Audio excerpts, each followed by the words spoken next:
today's Warzone video, I'm going over the top 8 zero recoil guns here in Warzone. These loadouts are going to have virtually no recoil and they're going to be really viable, so hope you guys enjoyed today's vid. If you guys happen to enjoy it, make sure you give it a like, subscribe with notifications turned on, and let's hop into this. Do you need an easy way to record your gameplay? Because today's video is sponsored by Outplayed. This is a program that allows you to automatically record your kills, your matches, and so much more. And the cool thing about it is that you can have it selected to do certain things like automatically get your kills while pretty much chopping out all your deaths automatically, so you don't have to do it yourself. And if you'd like to edit stuff yourself, you can use the in-app video editor that's built right in. And they make it super easy with one click of a button to be able to share all your clips to YouTube, Discord, pretty much anything you want to be able to share it to. And not to mention, it doesn't only work for Warzone, it works for 300 plus games in their library. I think this is really cool, so if you guys want to share some of your awesome clips, make sure you hit that link in the description below. And thank you to Outplayed for sponsoring today's video. All right, guys, so for our first gun here today, we're going to be taking a look at the KG M40. This thing has got virtually zero recoil, and it's probably one of the most meta ARs to use in Warzone right now, so I figured it'd be a good way to start off the video. So first thing, let's get in the muzzle category. We're gonna go for the MX silencer here, sound suppression, horizontal and vertical recoil control, plus that beautiful damage range. We gotta love that. On the barrel section, we're gonna go for the Rise Door 720mm shrouded barrel. This is gonna be the best barrel in here by far, so definitely go ahead and run this one. In the outer barrel section, what we're gonna do is gonna go for the M1930 strife angle for that horizontal recoil control. We don't really need to have something on here that's gonna mess the vertical recoil all that much. I mean, because this thing's gonna have literally like zero by the time we're done building this, so no reason to like slow it down or get any other cons out of a foregrip or something like that. Now in the magazine section, what we're gonna do is we're gonna go for the Clouser 60 round mag. I'm a 60 round mag kind of guy, so I go for that pretty much anyways, but this is indeed the best one to go for on this gun. And the ammunition side of things, just gotta go for Langton for an overall increase in bullet velocity. This is indeed an assault rifle. We want to make sure our shots hit faster at those medium to longer ranges, as you know, Warzone's not like hit scan, it's not like stuff registers instantly. There is, you know, projectile travel time, so Langton definitely helps out. Now in the rear grip section here, what we're going to do is we're going to go for the hatch grip here for vertical, horizontal recoil control, and flinch resistance. This is a real solid rear grip to have on pretty much all of your Vanguard ARs. It works out beautifully. Now in the optics section, what we're going to do is we're going to go down in here. We're going to go to the very bottom here and go for the SVT 3 to 6 times scope. I absolutely love the SVT scope on this thing. It makes it super incredibly accurate, and I mean, when you have zero recoil, you can pick people off from great distance. It's an amazing sight. Now in the stock section, I go for the first stock here, the 24SZ adjustable accuracy, ADS speed, and aim walking movement speed. I'm not really paying too much attention to some of these cons in here because I don't really, you know, care all that much. I just really like the adjustable stock here and what it's done for me, and specific on this build. It's an absolutely incredible addition. Now in perk 1, what we're going to do is we're going to go for tight grip for accuracy and recoil during sustained fire. And then in perk 2, what we're going to do is we're going to go down here for fully loaded for maximum starting ammo capacity. This is my full builds here on the KG M40. Absolute meta AR, zero recoil. It's an incredible gun to use. Next up, we're gonna give you guys another build here for a meta gun. That's gonna be the Marco 5. So this thing, I mean, it's got zero recoil. It's, you know, incredibly agile. I mean, it's pretty much got the best of both worlds in terms of TTK, you know, movability and all that stuff, movement speed. Like, it's really, really solid. So let's get into a build for it. First thing, muzzle, we're gonna go for the recoil booster for that overall increase in fire rate. We pretty much run this on all of our Vanguard SMGs. Like, without a doubt, there's no reason to pretty much run anything else. Never run a silencer, always run a recoil booster. Now in the barrel section, what we're gonna do is we're gonna go for the Amaretto 342mm 04P barrel. This is gonna make this thing have like zero recoil. It's gonna be an absolute laser beam, and it's also incredibly effective in making this gun just, you know, really useful. So I always go for this. Now in the underbarrel section, we're gonna go for the Mark VI skeletal here for ADS speed and movement speed. This negatively impacts your hipfire accuracy, but I mean, you really don't also need a foregrip on here that's gonna help out with recoil control all that much, just because, I mean, this thing has none anyways. We're trying to just bolster our movement speed a little bit with this thing. Now magazine, we're gonna go for the Nambu 64 round mag, hipfire accuracy, recoil control, and magazine ammo capacity. This is incredible. Having 64 rounds in the magazine is always a really great thing. It's definitely the most meta option to run. Now on the ammunition side of things, we're gonna go for Langton for overall increase in bullet velocity, though you guys could definitely go run something like Hollow Point if you really want to go for some extra limb damage or frangible or something like that, but I personally always just go for Langton. That's worked out beautifully for me. Now in the rear grip section here, we have a couple different options, but more or less we just go for the taped grip here. I mean, this helps out with your aiming stability, movement, all that great stuff, and your sprint to fire speed. So you really can't complain. This is like a really solid grip. I mean, it's got no cons to it, so really can't complain about that. Optics section, this is a little personal preference, but you just got to go for the slate reflector or the Night Hour Model 47. It's just kind of up to you guys. I find them more accurate, the slate reflector, just because the way it's like the red dot is situated. It doesn't have two like circles on it. It's just the one red dot, not the other circle. I prefer the slate reflector 10 times out of 10. That's pretty much just what I go for. Now in the stock section, we're going to go for the Amaretto FR, initial firing recoil, recoil recovery, ADS speed, and movement speed. Don't really pay attention to this thing. Accuracy and recoil during sustained fire, you ain't gonna notice it. Like, it's one of those things that I mean, we already controlled it so much that this does absolutely nothing. Now in perk 1, what we're going to do is we're going to go for Frenzy for health regen after kills. This works out real nice if you're playing trios, quads, stuff like that, which I'm sure a lot of you guys out there are. Even for some instance solos, just because solos can get pretty hectic, and I love playing solos, but I definitely go for Frenzy. Now in perk 2, we're going to go for Quick for that overall increase in sprint speed. This is my full builds here on the Mark 05. Zero recoil, real fun gun to be able to use. Super agile, definitely give it a shot. Now we're gonna take a look at one of my personal favorite ARs to use. That's gonna be the M13. The M13 is such a fun gun to use. Zero recoil, high fire rate. I mean, it's just such a fun gun to use. So I got to give you guys a build for it here. So first thing, must category, what we're gonna do is we're gonna go for the mono suppressor. Sound suppression damage range. We run the mono on all of our Vanguard guns. Doesn't matter if it's an AR, SMG, LMG. You just run the mono on pretty much everything. Now in the barrel section, we're going to go for the Tempest Marksman, damage range, bullet velocity, and recoil control. Of course, this is definitely the way to go on this gun. Now in the underbarrel section, what we're going to do is we're going to go for the Commando foregrip here for recoil stabilization and aiming stability. Though, if you guys feel like it has any bit of recoil that you really can't control, then go maybe for something like a Ranger foregrip here for recoil control and aiming stability, and that will pretty much like literally zero out everything. But I've had great success running just the Commando, but you guys could definitely go for the Ranger if you literally want zero recoil. Now in the magazine section, what we're gonna do is we're gonna go for the 60-round mag. I'm a 60-round mag kind of guy, you know what I'm saying? So I always just go for that beautiful 60. It works out real nicely, and it's got that super high fire rate, so of course 60 is in our favor. In the optics section, to finish off this build here, we got a few different options. We can go for the Corp Combat Hollow for that closer to medium-ish range build.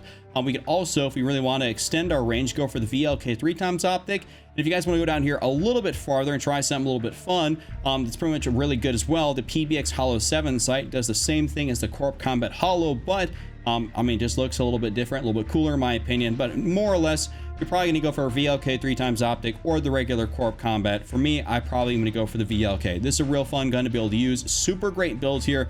Zero recoil. You're going to be beaming people at range. Definitely give it a shot. Next up, we're going to take a look at a gun that I don't see getting used all that much. That's going to be the Cold War LC10. This thing is going to be a gun that's going to be a lot of fun if you really want to have good recoil controllability. It's going to have virtually nothing. It's not going to kick at all. So let's give you guys a solid build for it. Muzzle category, we're going to go for the Agency suppressor here. We run the Agency on all of our Cold War guns, Agency or the Grau suppressor, whatever it is for that specific gun. We pretty much run that on all of our guns. Now, the barrel section, we're going to go for the 13.9 Task Force, effective damage range, bullet velocity, and of course, strafe speed.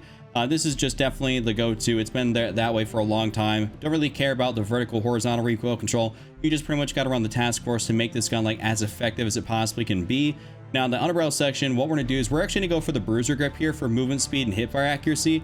I actually really like running a Bruiser Grip as opposed to something like maybe like a Tiger Team Spotlight, but I should also say that maybe instead of running a Bruiser Grip, you could go to the rear grip section here, run something like a Serpent Wrap if you want to increase your ADS time, though you will sacrifice just a tad bit of sprint to fire, but sometimes that, ADS time can come a little bit more beneficial as opposed to having a little bit more movement. It's up to you guys, but I guess we'll just throw on the Serpent Wrap here for the time being.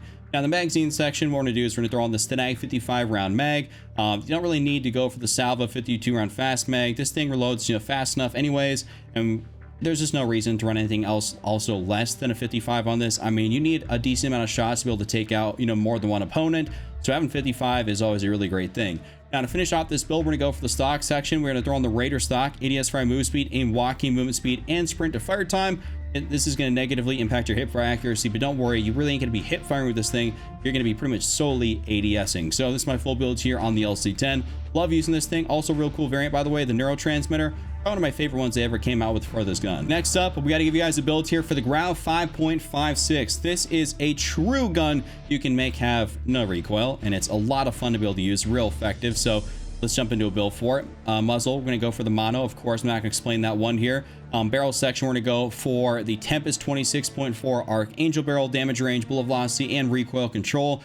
You always got to run the Tempest on this thing, in part because, it's going to be the best barrel out there for making it as effective as it can be as an AR, but also because the iron sights, which is what we're going to utilize on this build, are incredible. They're super easy to be able to see through, and it's a great medium-ish range AR. You could also make it for longer range, but I just prefer to use this for like a medium range here and use the iron sights because, when they don't bounce around at all, it makes it really, really fun to use. So we're going to go for the Archangel here. You should more or less anyways, regardless if you're throwing an optic on this thing or not. Now, in the underbarrel section, we don't got to go for nothing crazy here. We're going to go for the Commando foregrip, recoil stabilization, aiming stability. You really ain't going to go for much. Anything else is just going to be overkill on this thing, genuinely. So only just go for the commando. We're actually gonna go for the laser, and next up we're gonna go for the tac laser for ADS speed and aiming stability and aim locking steadiness. This is gonna genuinely make this thing an absolute laser beam, so always go for the tac laser on this thing. And then in the magazine section, we're gonna go for a 60 round mag. I'm a 60 round mag kind of guy, so definitely go for the 60. This is also the Wolf Mother variant, which actually comes with all these attachments, by the way. So if you're looking for a variant to get on the Grau, the Wolf Mother is definitely the way to go. All right, next up, I got to give you guys a build here for the MP7. This is another SMG that you guys can really have a lot of fun with and have no recoil. So let's get into a build for it. There's also a variety of builds, and some will have more recoil than others, but for the sake of the video, of course, we're going for the no recoil theme. So we're gonna give you guys the no recoil build. So first thing, mono suppressor here, sound suppression, damage range. Barrel section, what we're gonna do is we're gonna go for the FSS Recon barrel. This is gonna be the biggest barrel, but it's also gonna help us out the most, that damage range, recoil control, bullet velocity, all that fun jazz. It's gonna make it as effective as the MP7 can be in Warzone. So definitely go and throw that on there. Underbarrel section, we ain't got to do too much. You guys can go for the commando foregrip here. That's going to be my suggestion. But if you want more of a hipfire related build here and want to sacrifice a little bit of ADS, the Morg foregrip is going to be your other way to go. Me personally, for this specific build, I'm just going to go for the commando and pretty much call it a day at that. Now in the magazine section, we're going to go for the 60 round mag. The MP7 doesn't have the highest damage output, so giving it 10 more rounds in the magazine, you're going to sacrifice a little bit ADS speed, movement speed, but this is overall going to be a great trade-off, so I definitely suggest for you guys to go for this. And then the last thing, we're going to go for a laser, and we're going to go for the 5MW laser for hipfire accuracy and sprint to fire speed. Absolutely love the MP7. This is a great build for no recoil. Have a lot of fun with it. I mean, you can use this in Warzone and also in public match multiplayer. All right, next up, we're gonna give you guys a build here for the Cooper carbine. This is a real highly used assault rifle in Warzone. So let's hop into a good build for it, because we can make this thing have 0 recoil, which is obviously awesome. First thing, muzzle, we're gonna go for the MX silencer here. This has got all the great benefits, so we're gonna run that. In the barrel section, what we're gonna do is we're gonna go for the 22 Cooper custom. This is really awesome because it increases your fire rate, and it also increases your damage range and like how controllable this gun is. I mean, this is probably one of the best barrels out there, like in the entire game, in terms of like the cons, not the cons, the pros it comes with. I mean, it's just kind of ridiculous. So we're gonna go for the Cooper on this thing. After that, in the underbarrel section, what we're going to do is we're going to go throw on the M1941 hand stop for vertical and horizontal recoil control. We ain't worried about the hipfire accuracy on this thing, as this is our AR, not like our SMG, so definitely go for that. Now, the magazine, we're going to go for the 9mm 60 round drum. I mean, you pretty much run this regardless if you're making this an AR or an SMG. Always go for the 9mm 60. Now, on the ammunition side of things, we're going to go for lengthened for overall increase in bullet velocity. If you guys feel like you can control the gun a little bit more, you can always try the compressed rounds, which actually increase the fire rate. That's kind of specific to this gun. But me personally, I don't really like it all that much. I'm just going to stick for lengthened, and that's just going to help us keep that 0 recoil theme. Now in the rear grip section here, what we're going to do is we have a couple options in here more or less, but we're just going to go for the hatch grip here for vertical and horizontal recoil control and flinch resistance. I mean, we're obviously trying to make this thing bounce around the least amount possible, so the hatch is probably going to be our best bet in here for that. Optic section, we got to make use of our like overall accuracy, so we're going to go throw on the SVT scope wherever that thing is actually in here, the 3 to 6 times scope right there. So definitely got to throw on the SVT. This is pretty much my go-to on all my ARs nowadays. Now in the stock, you have a couple options in here as well. For me personally, I go for like the Cooper 45W, and this really helps out. You lose a little bit of movement speed, but I've also seen some meta loadout suggestions go for the custom padded, but I don't like that it has the initial firing recoil, so I'm not a fan of that. So I pretty much just go for the 45W, as that like helps me just pretty much stay like a laser beam throughout the entire like fire time. Like, it's not like I initially bounce up, because that's really like crucial for those longer range shots. This makes me stay on target all the time. Now in perk 1, we're going to go for tight grip here for accuracy and recoil during sustained fire. And then in perk 2, we're going to go for the overall fully loaded. So this is my build here on the Cooper carbine. This is a real solid gun. Definitely try it out. Hope you guys enjoy this build. It's a real laser beam. And to finish off today's video, what we're going to do is we're going to give you guys a build here for the Milano. This is a really fun SMG to use that you can outfit to have no recoil. And it's just, you can also have a lot of mobility out of it, which is really fun. So let's get into a build for it. Muzzle category, got to go for the agency suppressor here. Of course, agency is just the way to go for these guns. Barrel section, got to go for the 10.6 task force, effective damage range, bullet velocity, and strafe speed. But don't pay attention, like it says, vertical, horizontal. This thing doesn't bounce at all. So you're just going to be able to use this without pretty much any repercussions. Now, in the underbarrel section, we can go down here and throw on a bruiser grip here for movement speed and hipfire accuracy. This is a real fun one to be able to use. I love the bruiser grip. I run this on like my Cold War MP5. That's real solid as well, but of course that gun does have some recoil you have to be able to control, so we're definitely not putting that in this video. But the bruiser grip is real solid for this gun. Now in the magazine section, got to increase that overall mag size. We're gonna go for the straight 55 round drum. This is just easy, like easy to be able to use. I mean, it's 55 in the magazine is a great ammunition size, or ammo count, my bad. So I just always go for the Stenag 55. You don't need to go for the fast mag, by the way. That's going to slow down your ADS speed. We don't want to do that. This reloads perfectly fine, so just go for that. Now, what we're going to finish off this build here and go for the Raider stock, ADS fire move speed, aim walking movement speed, and sprint to fire time. This can help us keep agile and mobile to kind of compete with those other SMGs out there in Warzone right now, pretty much like the Vanguard ones that are going to be super, strafe speed heavy, movement speed heavy. So you got to be able to compete in the Raider stocks and help you do that while maintaining your recoil control. So this might have been my full builds here for the Milano. This is my top 8 0 recoil loadouts. If you guys enjoyed today's video, give it a like, subscribe to the notifications turned on, and I'll see you all later. Until next time, just remember, don't triple cap, don't be Randy, and I'm out. Peace.